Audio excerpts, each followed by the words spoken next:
안녕하세요. 잡시광입니다. 일본 후쿠시마 제1원자력발전소 오염수 해양 방류로 일본과 중국 간 갈등이 심상치 않은 분위기입니다. 오염수 갈등이 국가 분쟁으로 번질 조짐이 보이고 있는 가운데 중국 의입으로 불리는 화춘잉 외교부 부장조리 대변인이 연신 일본에 돌직구를 날리며 공격을 퍼붓고 있는데요. 중국 청년보에 따르면 최근 화춘잉 대변인은 트위터에 엎질은 물은 다시 못 담는다며 일본을 저격한 글을 하루에 4차례나 올리며 흥분을 가라앉히지 못했습니다.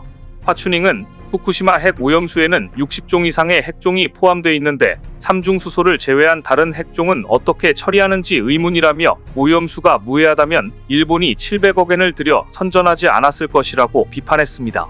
그러면서 중국과 일본에는 엎어진 물은 다시 쓸어 담지 못한다는 말이 있다며 늦기 전에 이런 우를 범하지 말아야 한다고 오염수 방류 중단을 요구했습니다. 최근 중국은 일본이 오염수 방류에 나서자 일본산 수산물 수입을 전면 금지하면서 WTO에 이를 통보하는 등 무역 분쟁까지 불사하겠다는 의지를 드러냈는데요.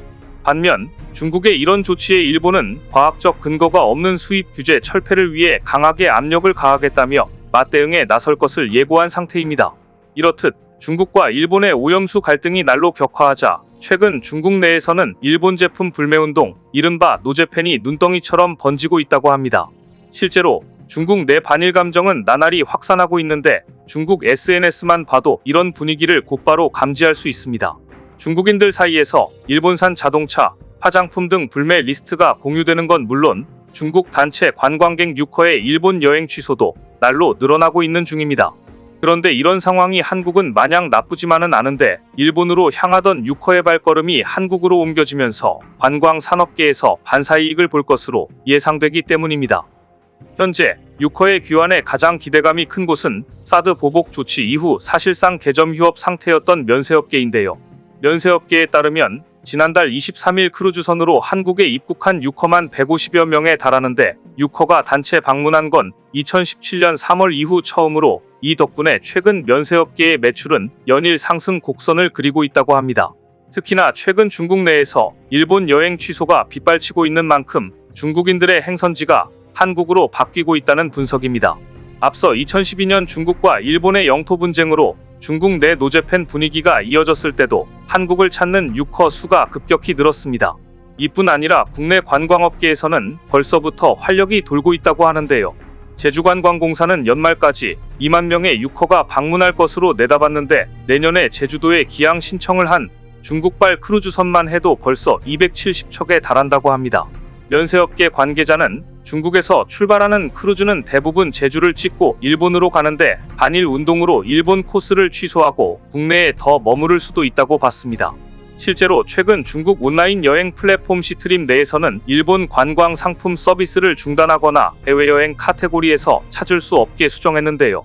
시트립 홈페이지를 보면 해외 인기 여행지에는 한국, 태국 등이 아시아 여행 상품 배너엔 한국과 싱가포르 등이 소개된 반면 일본 관광 상품에 대한 내용은 메인에서 아예 찾을 수 없습니다.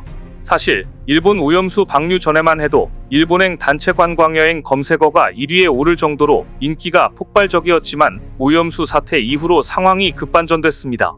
심지어 현재 웨이보에는 일본 여행에 대한 부정적인 게시글이 넘쳐나는데 중국 매체 청두상보가 설문조사한 결과 중국인 89%가 일본 여행을 갈 계획이 없다고 답한 것으로 드러났습니다. 이렇게 중국이 일본을 때리자 특히나 국내 화장품 업계가 반사이익을 톡톡히 볼 거란 기대감이 나오고 있는데요. 중국 내에서 일본 화장품의 인기가 높다는 점에서 노제팬에 맞춰 중국 소비자들이 한국 화장품을 대체제로 선택할 수 있기 때문입니다. 일본 화장품은 2019년부터 중국의 화장품 수입액 1위를 지켜오고 있는 중으로 반면에 한국은 2017년과 2018년 1위를 기록하다가 이듬해부터는 일본과 프랑스에 밀려 3위가 됐습니다. 그런데 최근 일본 오염수 갈등으로 불거진 노제팬 움직임이 일본 화장품에까지 번지며 심상치 않은 분위기를 만들고 있어 우리에겐 기회가 됐습니다. 최근 중국 네티즌들이 일본 화장품에 방사성 물질이 포함돼 있다, 일본 제품이 방사능 지역의 원자재를 사용할 수 있다 등의 주장을 펼치면서 일본의 화장품 업체들이 난감한 상황에 빠진 겁니다. 상황이 이러자 일본 화장품 제조사 SK2는 후쿠시마 원전에서 떨어진 시가연에서 제품이 생산된다며 제품에서 방사선 위험이 검출되지 않았다고 밝히기도 했습니다. 하지만 중국과 일본의 오염수 갈등이 국제 분쟁으로까지 번지고 있는 만큼 사실상 이제 중국 내에서 일본 화장품이 자취를 감추는 건 시간 문제일 듯 보이는데요. 일본이 오염수 방류를 멈추지 않는 한 중국에서 노재팬 운동이 멈추지 않을 것으로 보이기 때문입니다. 그런데 이런 덕분에 국내 화장품 업계가 계속 한바구음을 터뜨리고 있는데 중국 내 판매 실적이 최근에 뚜렷한 회복세를 보이고 있어서입니다. 아모레퍼시픽은 올해 2분기 라네즈의 선전에 힘입어 중국 매출이 20% 이상 성장했고 애경산업도 중국에서 플랫폼 채널의 성장으로 매출 회복세를 보이고 있습니다. 상황이 이러자 화장품 업계는 본격적으로 6월을 맞이할 준비를 하고 있는데 이달 말부터 중국의 중추절에 이어 국경절 연휴가 시작되는 만큼 중국인 관광객이 폭발적으로 늘 수 있기 때문입니다. 그런데 최근 국내 화장품 업계에 이보다 더한 축배를 터뜨릴 소식이 들려왔습니다. 일본 시장에서 한국 화장품의 수입 규모가 30년째 1위를 지키던 프랑스의 아성을 무너뜨린 건데요. 일본 수입화장품협회에 따르면 작년에 한국 화장품 수입 규모는 775억엔, 약 7,068억 원으로 처음으로 프랑스를 넘어섰습니다. 샤넬, 랑콤 등 명품 브랜드가 강한 프랑스는 일본에서 30년 가까이 1위를 차지했지만 급성장한 한국 화장품에 역전당한 겁니다. 특히나 한국 화장품의 일본 수출 규모는 10년 사이 6배나 늘었는데 일본의 대형 잡화점 로프트에서는 올해 3월부터 6월까지 한국 화장품 매출이 작년보다 1.6배 늘었습니다. 로프트에서는 210개의 브랜드가 2,000여 종류의 화장품을 판매하는데 이 가운데 특히 립스틱과 마스크팩이 엄청난 인기라고 합니다. 여기에 더해 일본의 편의점인 로손에서는 한국 화장품 브랜드인 로맨과 공동 개발한 립스틱 등을 3월 말에 출시했는데 2달치 재고만 준비했지만 출시 3일 만에 매진되는 일이 벌어졌습니다. 상품 크기를 예전 제품의 3분의 2 수준으로 작게 했고 가격을 천엔 안팎으로 낮추면서 폭발적인 인기를 끈 겁니다. 이렇듯 한국 화장품은 프랑스산에 비해 저렴할 뿐 아니라 판매점의 적은 물량 주문에도 적극 대응하면서 일본 시장에서 강세를 보이고 있는데요. 상황이 이러자 일본 대형 유통사에서도 한국 화장품을 개별 카테고리로 두고 다양한 판매 전략을 구사하고 있는 중입니다.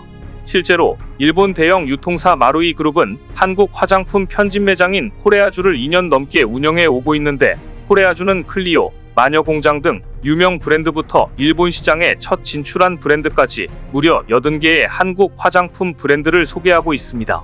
사실 일본에서 한국 화장품의 인지도가 높아진 건 2007년 비비크림이 유행하면서부터로 당시만 해도 프랑스의 유명 브랜드를 신뢰하는 일본 시장에선 한국 화장품의 인기가 저조했습니다. 하지만 한류 아이돌이 세계 톱 수준으로 성장하면서 일본 젊은 층 사이에서 한국 아이돌이 쓰는 화장품을 찾아 쓰는 움직임이 확산하면서 한국산 화장품 수입에 탄력이 붙었습니다. 최근 요미우리 신문은 한국산 화장품이 존재감을 드러내고 있다며 낮은 가격에 품질은 좋아 남녀 불문하고 폭넓은 지지를 얻고 있다고 보도했습니다. 매체는 한국 화장품의 인기는 일과성 열풍이 아니라 정착 단계라며 화장품 업계의 큰 전환점이라고 평가했는데요. 이렇듯 폭발적인 한국 화장품의 인기에 우리 기업은 그 어느 때보다 시장 진출 호기를 맞이했다는 분석입니다. 앞서 말씀드렸던 국내 색조 화장품 브랜드 로맨은 최근 일본에서 립틴트 맛집으로 입소문을 타면서 대박이 났는데요. 로맨의 주시 레스팅 틴트는 다양한 색감과 선명한 발색, 예쁜 용기로 일본 화장품 매니아들에게 호평받고 있는데 매년 일본 뷰티 플랫폼 립스와 에코스메에서 판매 최상위권을 차지할 정도로 인기입니다. 그런데 이런 한국 화장품의 폭발적인 인기는 가까운 일본과 중국에만 해당하는 얘기가 아니라 북미와 유럽까지 전 세계적으로 치솟고 있는데요. 값이 상대적으로 저렴하면서도 뛰어난 제품력, 한류 인기로 과거에 비해 한국 뷰티의 위상과 인지도가 한층 올라갔다는 분석입니다. 관세청에 따르면 올해 7월까지 입술 화장품 수출액이 작년보다 64% 늘어난 1억 9,800만 달러로 역대 최대 실적을 기록했습니다. 수출 중량은 3,500여 톤으로 개당 28g이라고 가정한다면 약 1억 2,200만 개에 달합니다. 국가별 수출은 미국이 42%로 가장 높았고 그 뒤로 일본과 중국, 베트남, 프랑스가 뒤따랐는데 중국을 제외한 수출 상위 4개 나라의 수출액 또한 역대 최대를 기록했습니다. 이렇듯 국내 화장품 업체가 일본, 동남아 등 핵심 시장에서 날아오르면서 코스맥스, 한국콜마와 같은 화장품 제조업자 ODM 업체들도 덩달아 헐헐 날아오르고 있는데요. 코스맥스는 올해 2분기 영업이익이 작년보다 168% 급증하며 역대 최고 기록을 갈아치웠는데 특히나 일본으로의 수출이 2년 만에 2배로 뛰는 회속 질주를 이어갔습니다. 한국콜마도 2분기 매출과 영업이익이 각각 19%, 66% 증가하며 역대 최대를 기록하는 등 상승 가도를 달리고 있습니다. 이렇듯 한국은 세계 최대의 단일 화장품 시장을 자랑하는 미국과 화장품 산업의 선두주자 프랑스 소비자들의 마음을 사로잡으며 상한가를 치고 있지만 여전히 과제도 남아있는데요. 이들 두 국가 소비자들은 한국 뷰티에 대해 차별화에 대해 인정하면서도 해결해야 할 부분도 남아있다고 평가했습니다. 화장품산업연구원에 따르면 미국 소비자들은 한국 화장품 사용 과정에서 불편함을, 프랑스 소비자들은 성분과 원료에 대한 호평과 불만을 동시에 표출하는 반응을 보였습니다. 반면에 단순한 브랜드 이미지를 넘어 구체화한 성분과 원료, 해당 기능을 강조하고 있는 한국산 화장품을 높이 평가했다고 하는데요. 이런 다양한 의견들로 인해 한국산 화장품이 전 세계 1위로 위풍당당하게 올라서는 발판이 되길 바라겠습니다. 오늘 준비한 소식은 여기까지입니다. 댓글을 통한 여러분들의 많은 의견 기다리겠습니다. 시청해주셔서 감사합니다.